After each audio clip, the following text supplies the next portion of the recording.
hello, and good evening. Welcome to the Life Strategy Show. Your show host, Maxine Pearl Phillips, coming your way. Come on in, come on in, come on in. Be sure to tag someone and let them know that the Life Strategy Show is happening. And it's time for them to come on in and listen to these platinum nuggets. You all know I have a treat for you, a phenomenal guest. My special guest is here, and you're going to want to hear everything that she is saying. Parents, come on around. We got to say, grandparents, those of you who have teenagers in the house, young adults, elementary, middle school, it does not matter. Bring them into the room with you. We have great information that we are going to be sharing this evening. I am so excited. You know, it doesn't take much to get me excited. But when it comes to talking and helping our youth, our young adults, that's what I'm here for. Also, level less. What is level less? Is about removing levels. It's about removing the levels so that you can define what success is for you. And by defining success, that means you know your worth. You can advocate or self advocate, and you can continue to succeed on your own terms. Don't wait on anyone to define what you need to be doing and how you need to be doing it. It is up to you. So come on in and be levelless with us this evening. Listen, our guest this evening is none other than Terry Ann Williams Richard. Yes, who is this woman, this phenomenal woman? Well, Terry is a business owner. She's an entrepreneur. She's an author. She's an educator. She also worked with our young adults and our teens. Listen, I don't need to be telling you anything more. Let's bring Terry in and let's have a great conversation with her this evening. Oh, there she is. Hello. She's connecting. She's connecting. We have Coach Tenacity. Yay. Can There you hear me? she is. Come on in. How are you this evening? I'm doing fine. Thank you. How are you doing, Maxine? Awesome. Awesome. Highly favored. That's how I look at Yes, it. yes, yes, Yes. I absolutely. wake up every morning just thanking the Almighty whom I believe in for another breath, another day of doing what he has called me to do. And that's to bring phenomenal guests on like yourself so that you can share with the world what you are about, your purpose, your Yes. calling, and all the great things that you are doing. So let's get started. Let's tell the audience, I want you to share with them something unique about you. Well, something unique about me, whenever there's icebreakers, I always say this, and some people may have heard it now, but I don't care. I still like saying it. Something Okay. unique about me is that I love karaoke. Karaoke is one of my favorite things to do. And I've had an opportunity to karaoke on a cruise ship, karaoke in LA, karaoke in Puerto Rico. So, yeah. But I need to get out there and karaoke some more. I Hey, haven't you been got to be lately, but careful yes, because I like doing yes. unique things. So let's listen. Come up with a song of your own so you can sing it on here. So, you have to be careful about we don't infringe on copyright. But Well, I I do think have that's, a song. I don't oh, know if you want to good. hear it now or later, but I do have We'll a save it song. for a little bit later. Let's let them Okay, get to know yeah. you a little bit more. Then that way they'll be ready to tune in for that music that you're going to be sharing with us. Yes, you yes, know, yes. Terry, it's always great to have guests on so that you can share with the world some platinum nuggets. See, on Levelers, we don't call them golden nuggets. We don't just call them nuggets. We call them platinum nuggets All because the right. information that you're going to be sharing, individuals can take this and start using it immediately. Immediately. So, with having said that, tell us and help us to understand, how did you get into the profession that you're in and what strategy you used to help you even maneuver and to get into this profession? Wow. Hmm. Well, should I start with the once upon a time version? You have to make it short, sweet, and to the point. Yeah. So basically, I'm blessed to be able to combine two things that I love. When I was growing up as a kid, I loved to play teacher. I got my cousins and siblings that can tell you that. Even as a kid, I was having them memorize things and do work. And the thing about it is that they actually did it. That's the fun thing about it. So I always wanted to be a teacher. And then another thing that I remember doing when I was young, and I remember the most doing this writing when I was a teenager. So Okay. I've been able to combine both teaching and writing, two things I just love to do. And I think I'm pretty good at both of them. And Hey. so when it was time to go to undergrad school, I was like, oh, I don't want to be a teacher because they don't make enough money. But really, you know what? Before that, I thought I wanted to be a psychiatrist or a psychologist, but I felt like, I might go crazy listening to everybody's problems. However, as a teacher, you end up doing that anyway. So before it was time to go to undergrad, I didn't choose teaching because I felt like you wouldn't make enough money. So I chose uh, journalism, mass media communication. So I have my bachelor's in mass media communications from HBCU, Okay Wilberforce now. University. Shout out. Okay. So, and I enjoyed it and was able to work in that field for my co-op, working for the Department of the Army, well, at the time, the Corps of Engineers and Public Affairs, writing for their staff Hmm. publication. Then, after I graduated from undergrad, I um, worked for the Department of the Army as a magazine editor and public affairs. First, the associate editor, then the editor. And then some years after that, I knew that I always wanted to be a teacher. So I went to grad school to get my teacher certification. And I got Okay. my teacher certification, still sticking with the writing.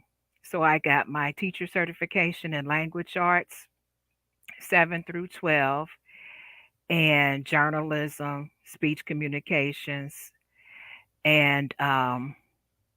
and then while I was working on that part of my certification, I found out about a grant that was available to get certified to teach special education learning disabilities. So I was able to combine all of that.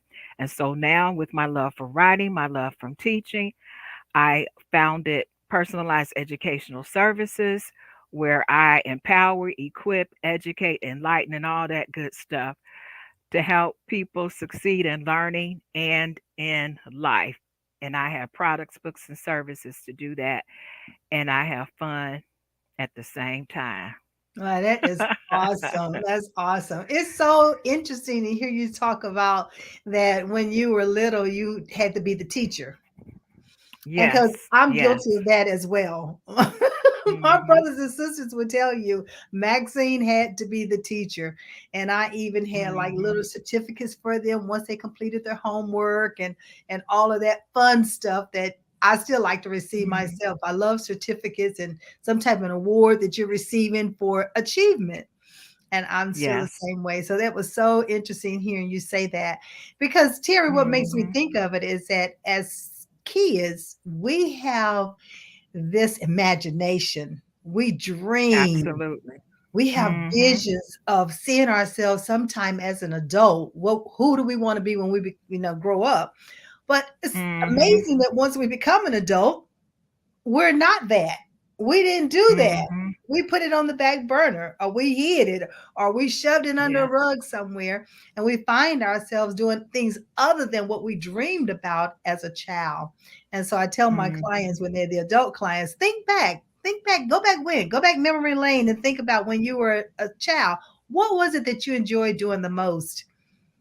And brings those Hmm. memories back and help them to understand, wait, I totally forgot about all of that now.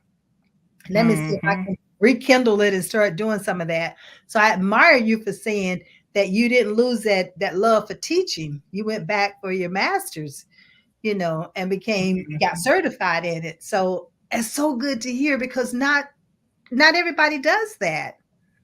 Not Mhm. everybody does that. So I look at that as a part of a strategy that you had because it never left that burning desire that you had within you. Mhm. Yeah. Yeah, yeah, you did ask about a strategy. So I got to make sure I'm answering all parts of your question, No, which is you what I did. want my No, students to do. Did you answer all of that? So now, Miss Richard, you got to do the same thing. So, strategies. One of the things I will consider a strategy from back when I was a kid is to read. Reading is a strategy, and there's yes. different things involved. So, reading. So, when you read, that opens up possibilities for you. When you read, you can find out about whatever you want to be. Hey, if I thought I wanted to be a psychiatrist or psychologist, I probably read something about it, Right. or definitely being a teacher. But being a teacher, as a kid, I got a chance to be like the teacher's pet and all that good stuff and helping teachers clean up their room, at the end of the school year. And you get to bring home stuff, like posters and old books. And then my daddy, rest in peace, he happened to be a custodian, so he could bring home some of the old desk and stuff. Oops, are they supposed to do that? I don't know, but anyway, some old desk. So I had stuff like that, to Oh, make my that's my school real. We really had stuff.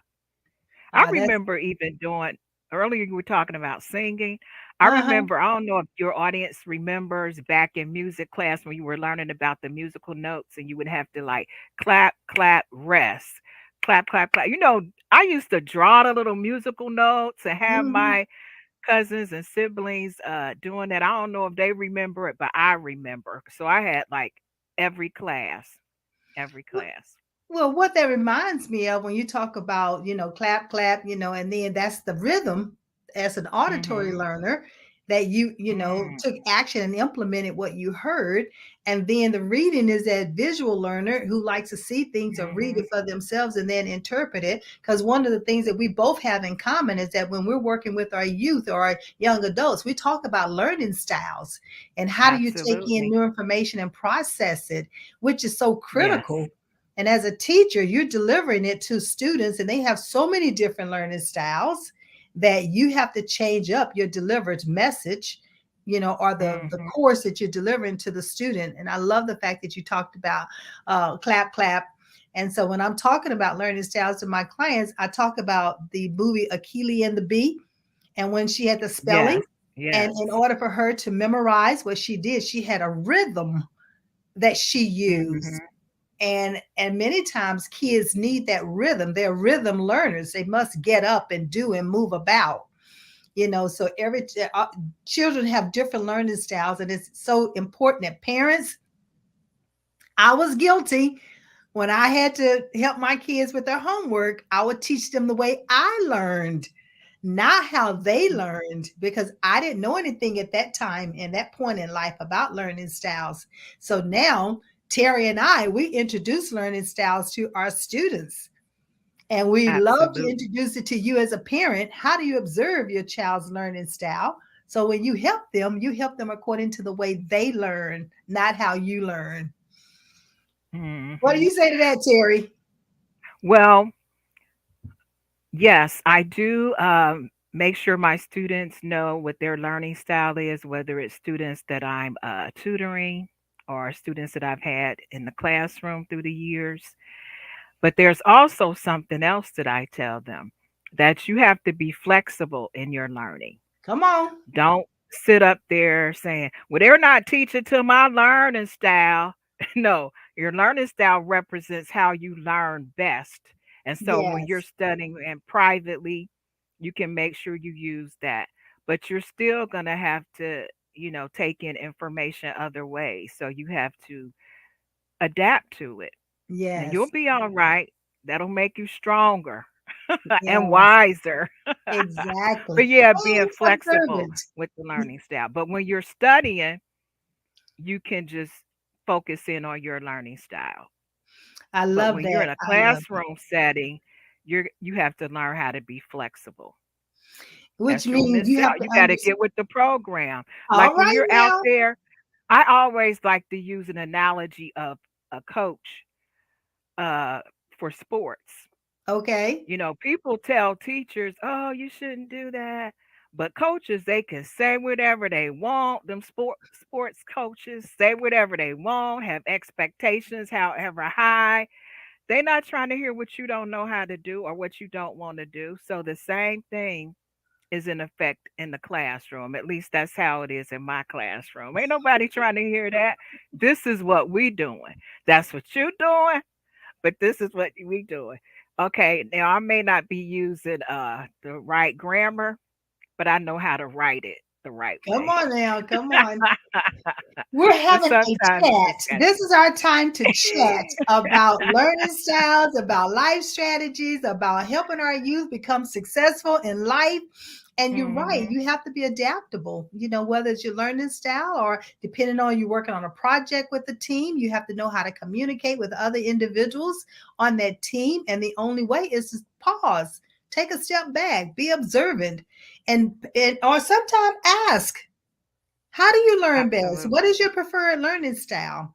And you're right, when you're Hmm. studying by yourself, that's your preferred way. But when you're in a classroom, then you have to be adaptable and use a lot of the different ways of learning. But we have to introduce that to them so they'll understand what are those different ways to take in information and process it. So I'm Well, loving this because I'm talking to a teacher. hmm, And at one one of point, the I things, wanted to be a teacher. But I had uh-huh. the same idea, that the thoughts that you had. Well, they don't make a lot of money, but you know what? I teach anyway. To teach is to Mm, touch a life forever, and that is so true. It's not about hmm, the money, it's about how can we help our youth advance in life.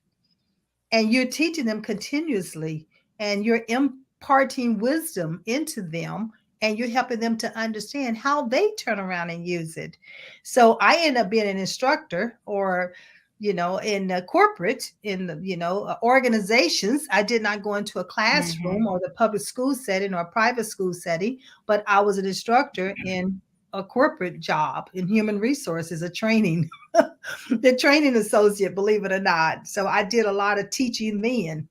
So it's amazing that when you have that passion as a young person, it never leaves you. It's there.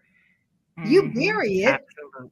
but what we help you to do is uncover it and Hmm. start using it. And so, Terry, I love the fact that you went on and you became that teacher. I admire that. Hmm. So, Thank help me to understand, what strategy has made the greatest impact in your life? Just one. I know there are several of them. you. Asking questions. Okay. So reading is one of the main things. Reading is even more than fundamental. Yeah, so reading, and then also asking questions. Okay. And maybe even before asking questions, listening and asking questions. I love that. I mean, we have so Mhm. much in common. So much in common. My mother used to tell me, Maxine, would you please go outside and play? Because I would be right under her asking question after question after question, and I still ask tons of questions. But that's a Mhm. curiosity in me. I want to know and want to know more. I'm like a sponge. So, Mhm. a nugget, a platinum nugget here, parents, allow your children to ask you those questions. And they might say why 5, 6, 7 times, but that's because they want to drill deeper and deeper and deeper to understand it. And it's got to be something that you say that sticks with them, and one of those answers Mhm. that you give to them, but it might just take them asking you why several times. So rather than us getting upset with them. Let's be patient with them and answer the why, but maybe we need to answer it in a different way after they've asked it 2 or 3 times, which means they didn't understand that first answer you gave them. So let's try a different Mhm. approach because of their learning style. Well, a couple of things, like when you were saying, when they're asking questions, that's an opportunity to teach. Back in the day when we were kids, and maybe even when my daughter was a kid, um, you could say that's a question for you to look up. Like you can look it up, with the encyclopedias or do some kind of research. Now you can Google it. That's a question, or you can say, "Oh, that's a question for the internet." Mhm, mhm, But mhm, when kids ask the questions, allow them, even if we know the answers, mhm. allow them to do that. And the reason why we allow them to do that, that will build skills. And because it's not like a good practice to be said, well, it's okay if you don't know something, but to say you don't know and then don't do anything about it is not a good thing because there's no Thank you. reason why you can't know it or can't learn it or can't ask questions to find out. Or research it together.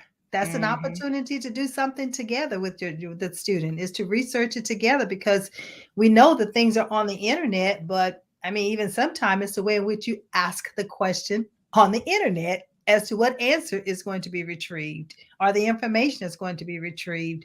So we have to even ensure that they know how to use the internet that's going to be to their advantage.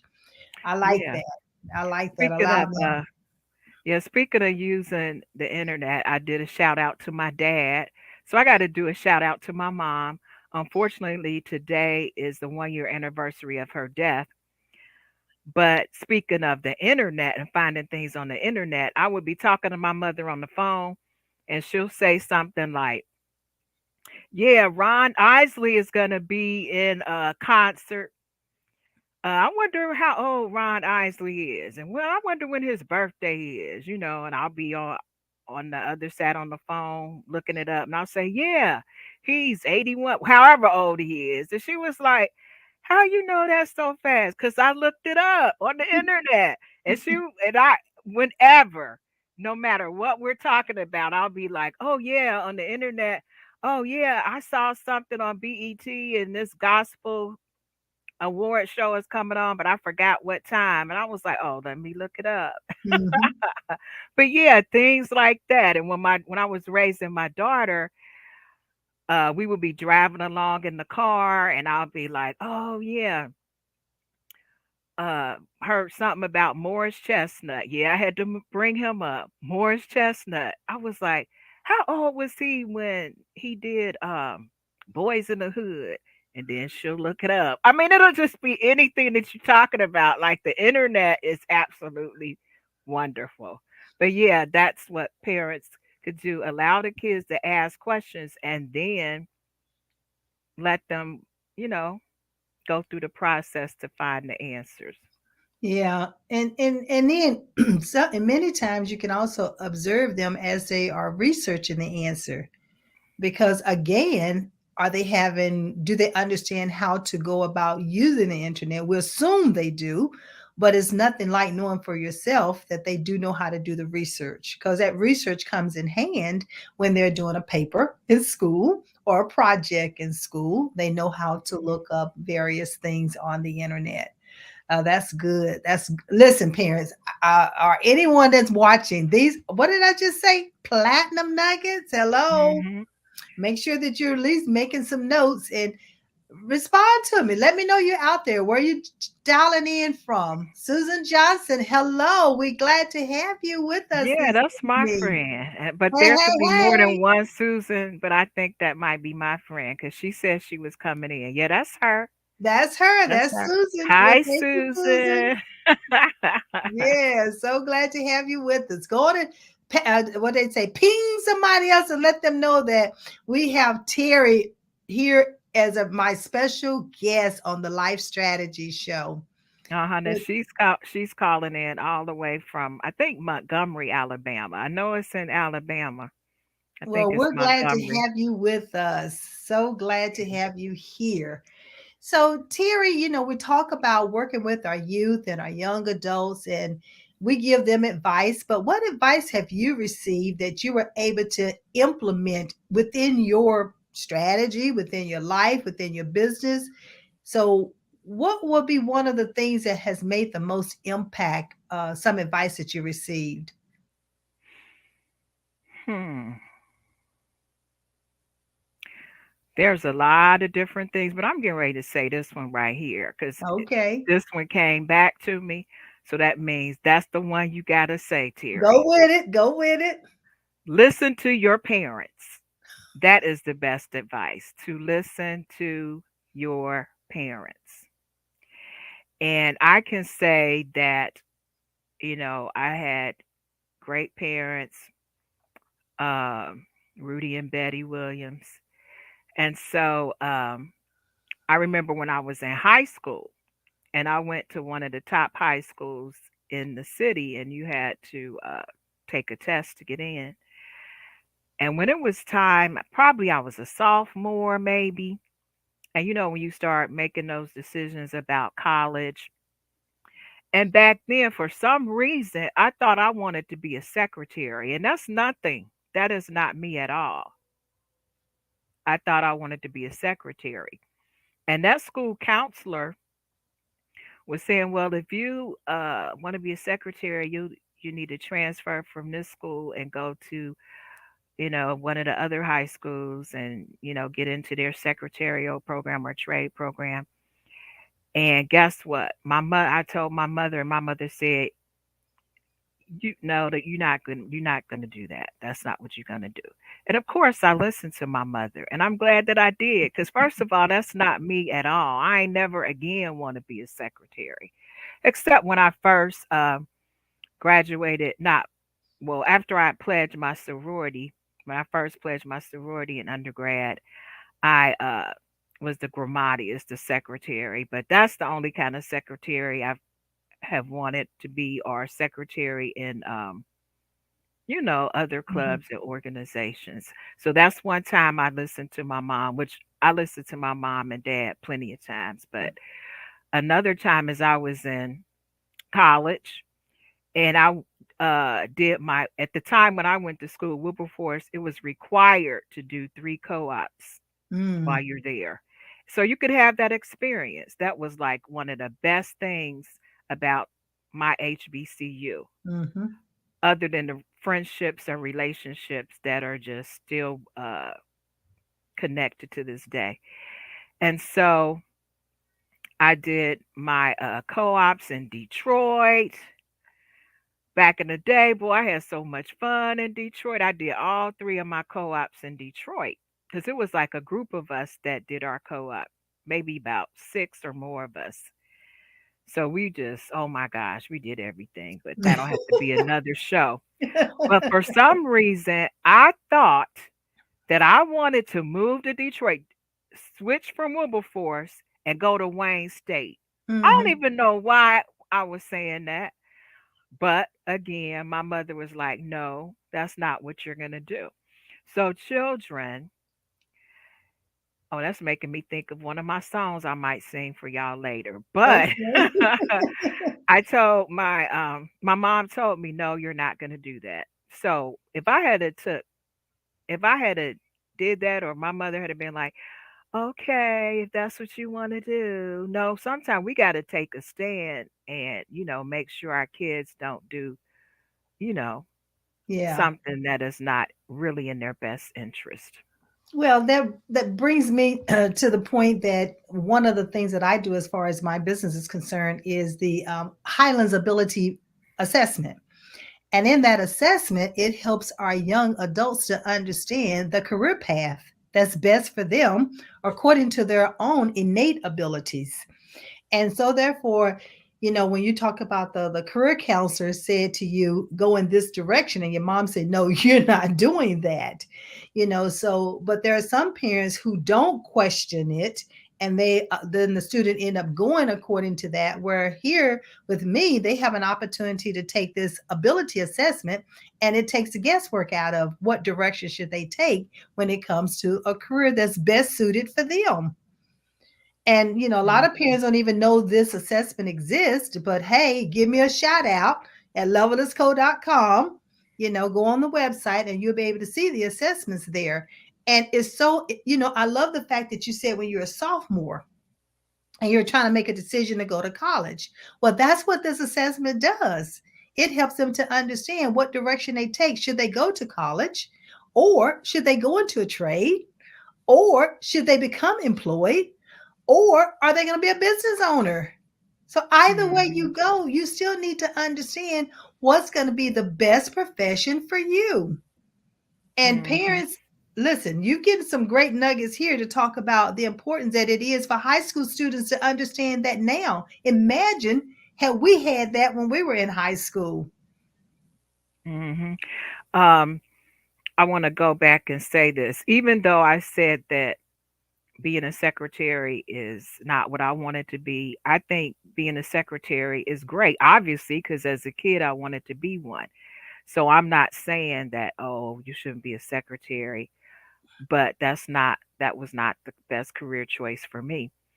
And of course, I mentioned Wayne State University. I'm sure that is a really good school. So I got some of my sorors and fraternity brothers go there or graduated from there. So by no means am I saying that that would not be a good school choice, but I was already where I needed to be. There you go. You know how we can almost be finished and then people start bringing up stuff like, "Oh, you ought to do this." I don't ought to do nothing. I'm doing what I'm doing. You know what I'm saying? That'll get you off track.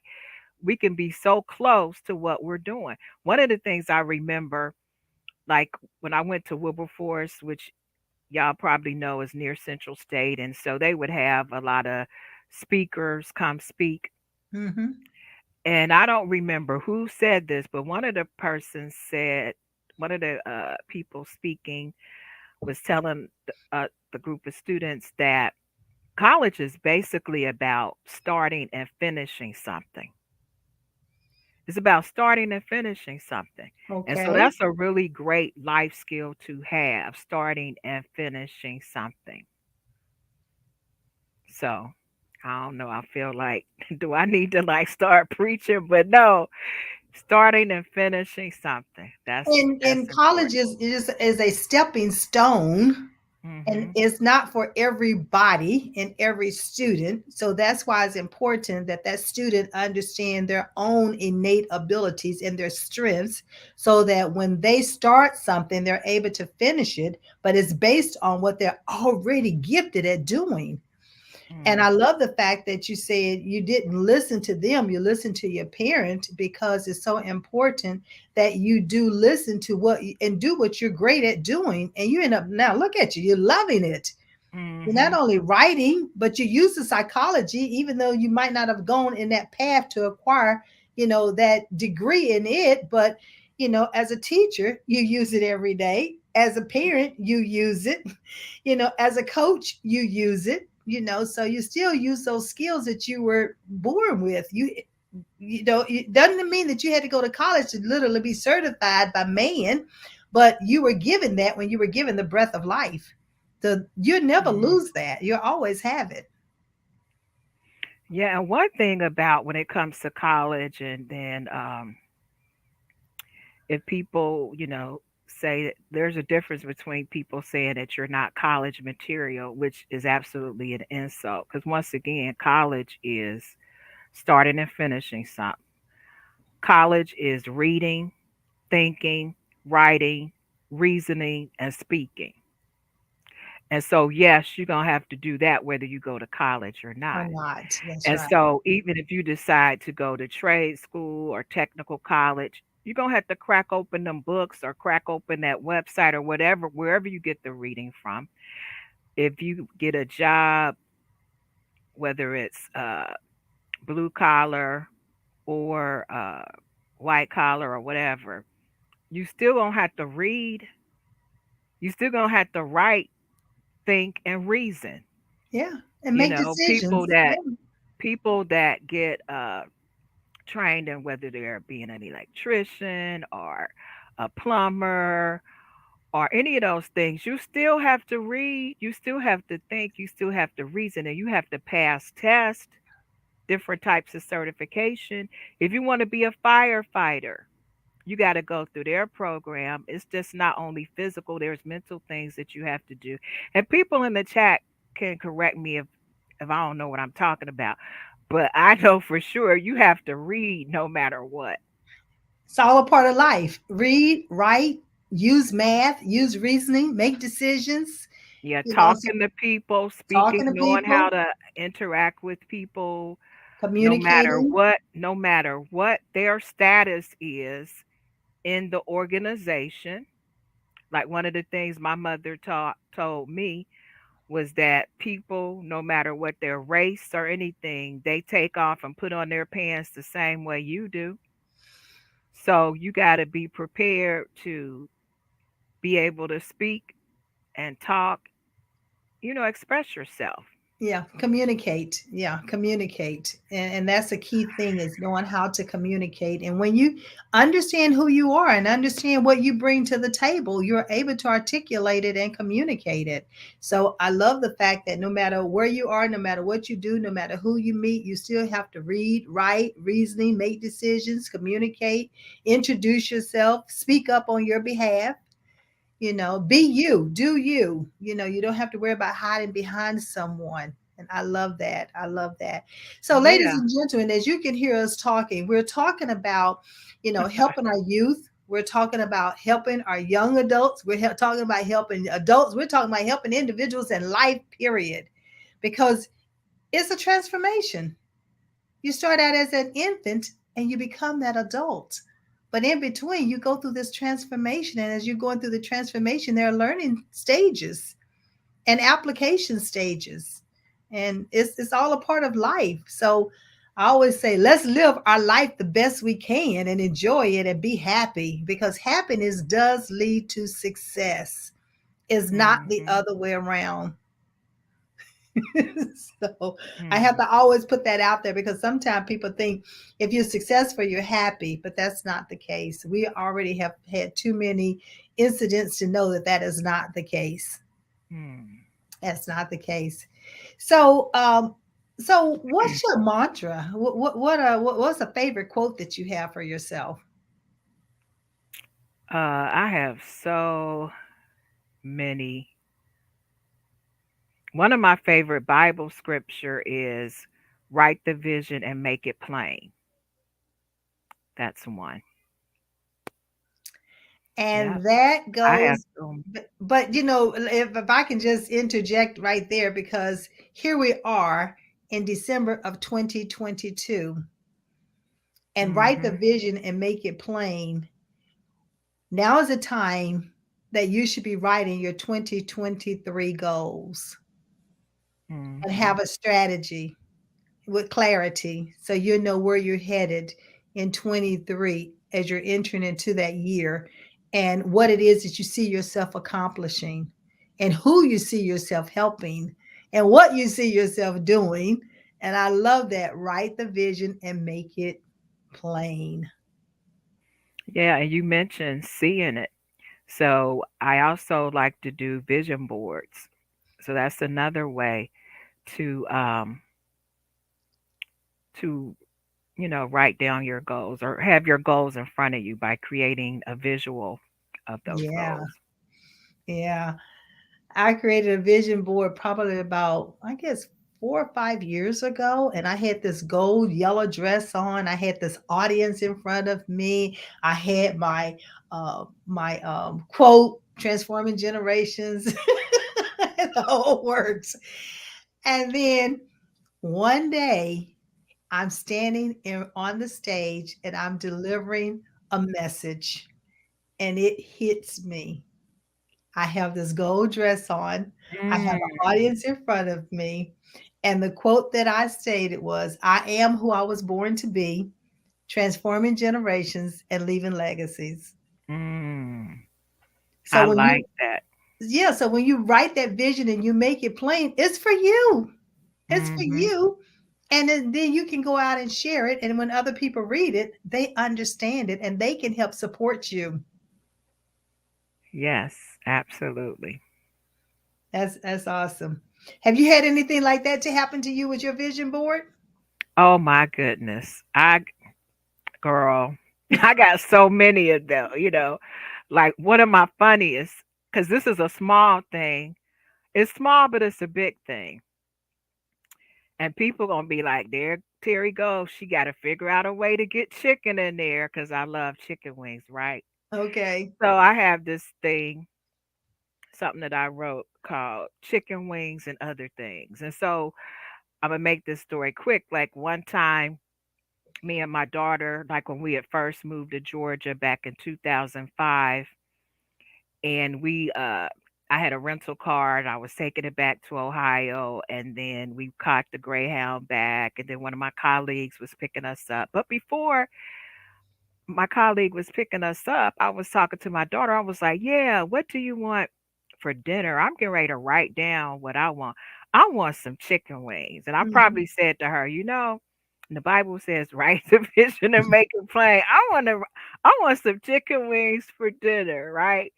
And my daughter, she played along with her mother because she used to me asking her to do stuff. So she said she wanted rice. And I will never forget this. My daughter is 30 now, and this happened when she was in the eighth grade.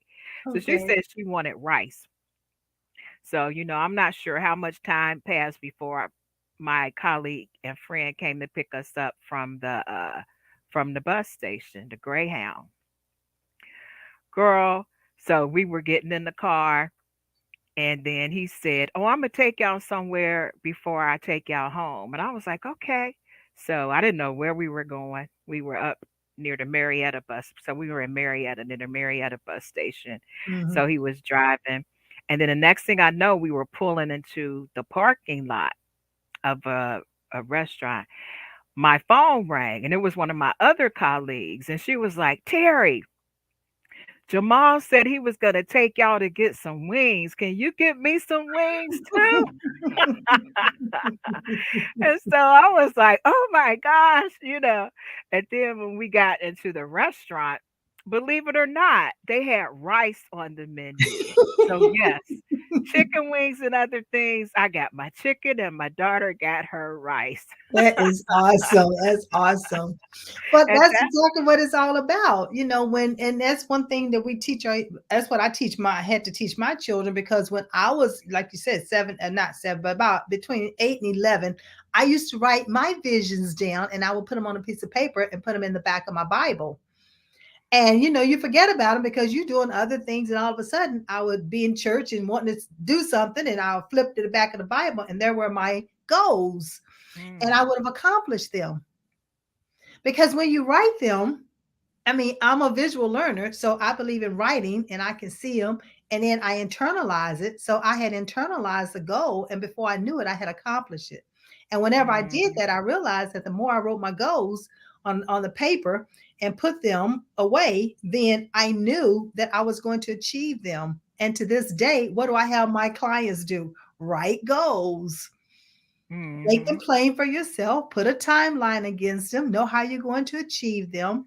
And it also helps our young people to understand how to be organized and how to have good time management.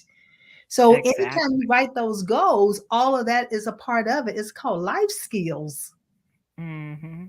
And that's a nugget is write the goals. So if you have not written your 2023 goals, take a moment, put it on your calendar, and carve out some time, at least an hour of your time, and start writing your 2023 goals. Hmm. Yeah. Or even do a vision board. These days, you can do Yeah. things online to make your vision board, and people get really inspired. I've had students in my, middle school classrooms do vision boards, Right. in my GED prep classrooms do vision board, and well, I actually was contracted to do vision boards, and then I have heard stories where people will tell me things like, "Oh yeah, I ended up doing this," and this is still on my vision board, and this came true and all that. And then, like I said, I have plenty examples of that for myself. Here's a another fun one. One time I was having a vision board party, and it ended up turning into a group called Ladies with the Vision here in Georgia. Okay. And so we started getting together, and we did some couple of community service projects, one for teachers and one for a domestic violence shelter. Um, but that first meeting is when we did the vision board. And one of the things I put on my vision board was a red convertible. Guess what? In a couple of months, I had a red convertible. Go I ahead. needed I needed a new car, a red convertible. So it's And real.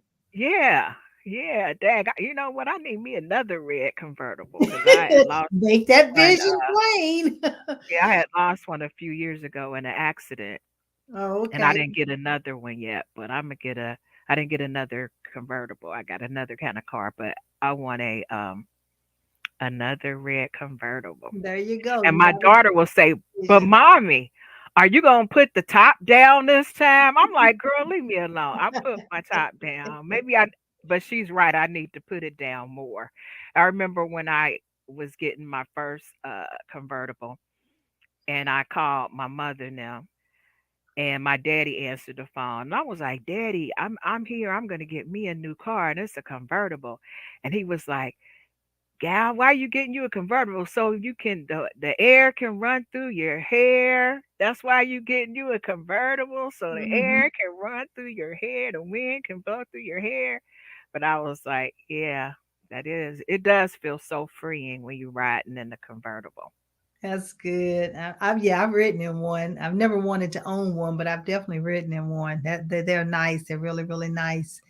I love the fact that you're talking about again making the vision and you're writing it, but you also talked about there's other ways to put your vision visible. It could be a vision board. It could be the written way. It could be singing it. It could be drawing, putting it in you draw it out, or it could be you cutting out pictures from a magazine and then, or pictures you already have and creating a vision board that way.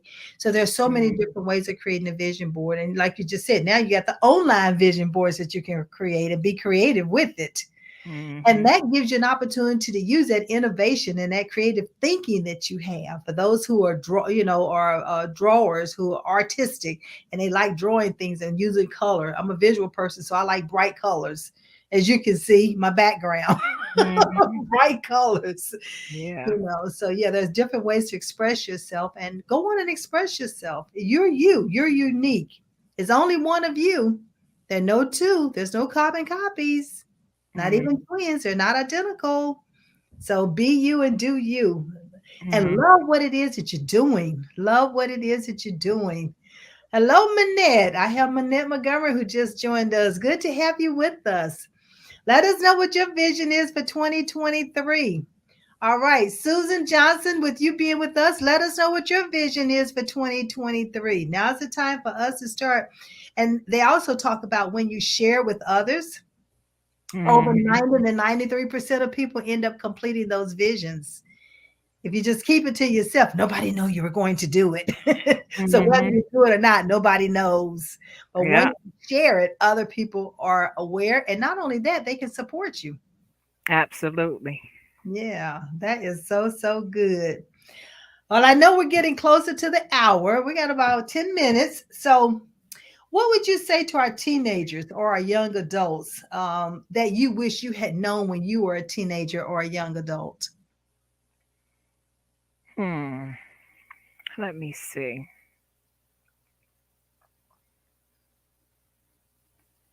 Okay, I'm gonna. Mm. I feel like I was an old soul when I was growing up, but I was pondering this question.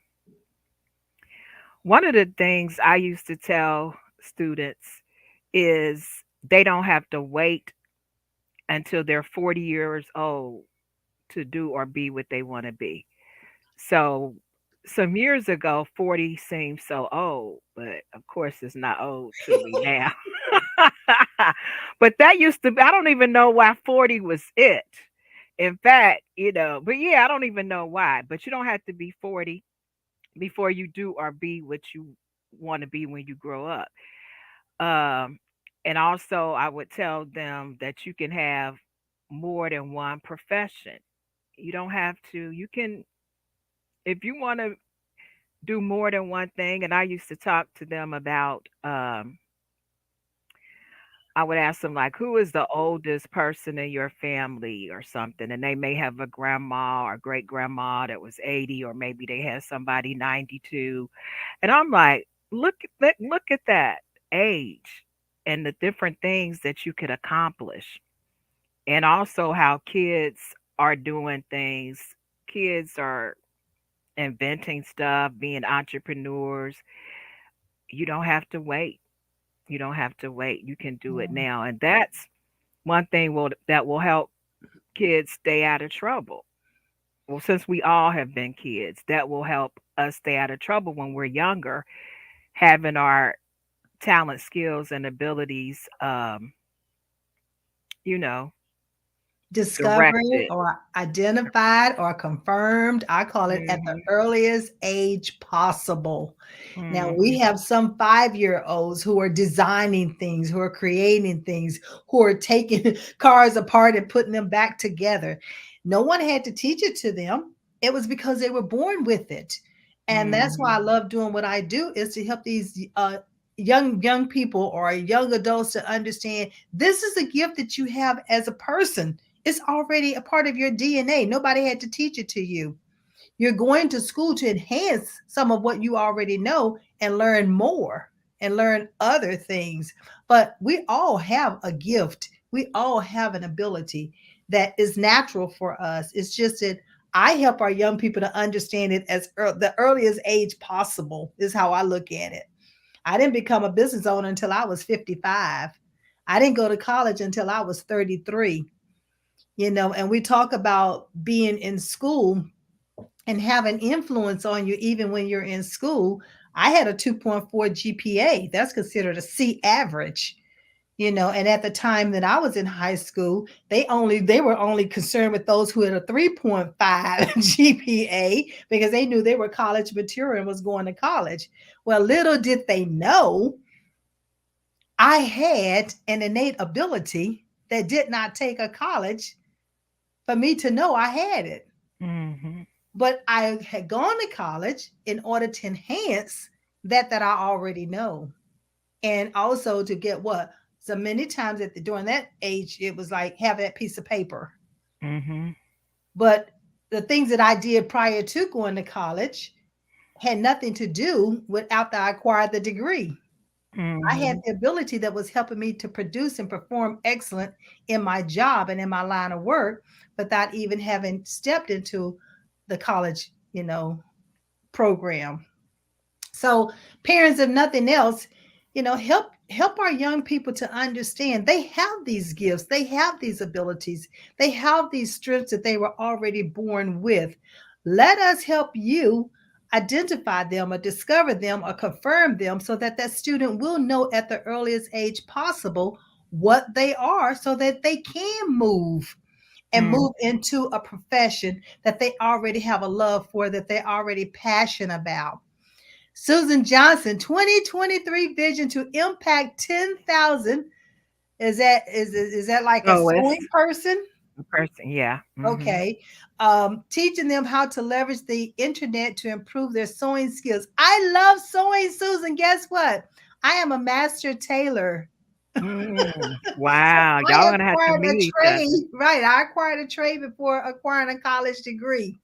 So I love sewing, and sewing to me is a lost art, and it definitely needs to be brought back because there's so many things you can do with sewing. Oh my goodness. Thank you, Susan. Love it. Love it. Let's see what we can do to help you reach those 10,000 so you can help me reach my 5 million teenagers that I'm trying to reach. So we can help them understand that they have that innate ability, and that this, what is the best profession for them. Oh my goodness. This is such a Mhm. great conversation, Miss Terry. Mhm. Is there anything else? So, what's some of the projects you have coming up? Tell us because you're an author. So, tell us what's going on with these books. Well, I have a couple. I have quite a few books, but this is my latest book. It came out last year. Just Call Me Scholar. So I Okay. have something for the little ones, and this is available on Amazon. In the comments, I put my link. I think it's showing up. Is it showing up there? All right. And So, the I producer, I'll have have Just her Call Me Scholar, scrolling in just a second. Okay. Go ahead. And what's another one? and this poetry book is for adults, but kids, there's nothing X-rated in it, so kids can read it too. It's still all about love and some other stuff. That's on Amazon.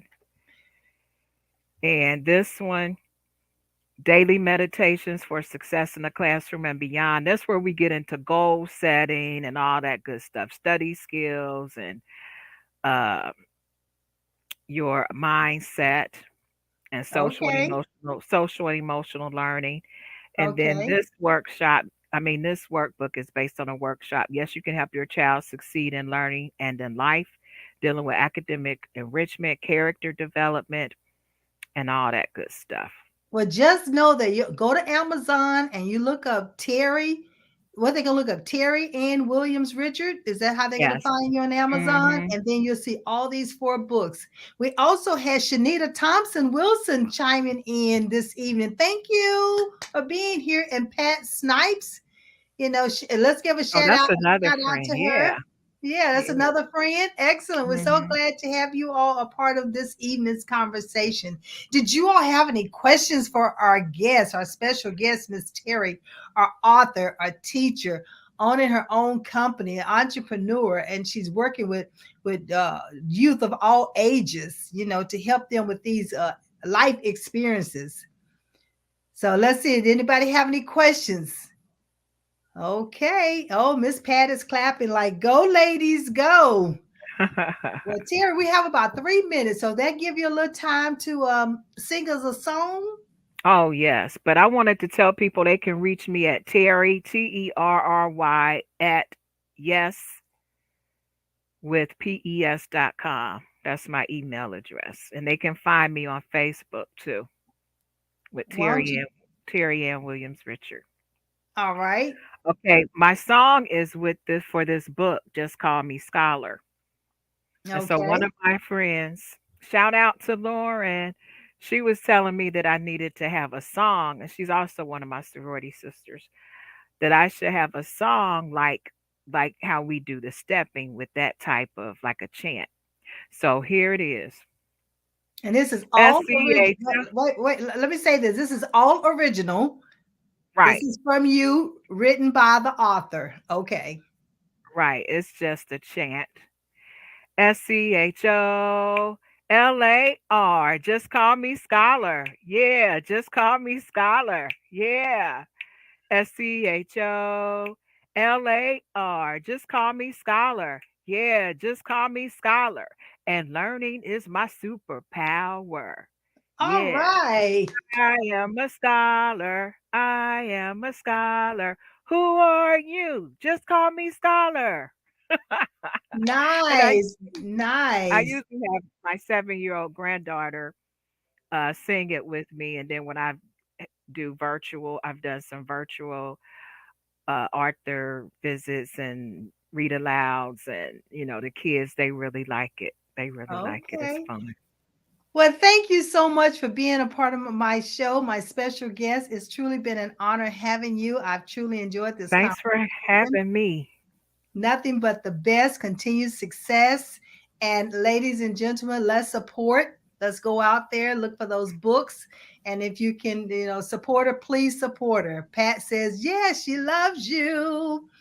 And in the meantime, as we wrap up this evening, I know we're going into the holidays. And so I'm going to say be careful, be safe, love one another, treat each other with nothing but love and respect. And I believe in you, and I trust you believe in yourself. I'll see you back here next week, same time, same place. Be blessed. Bye.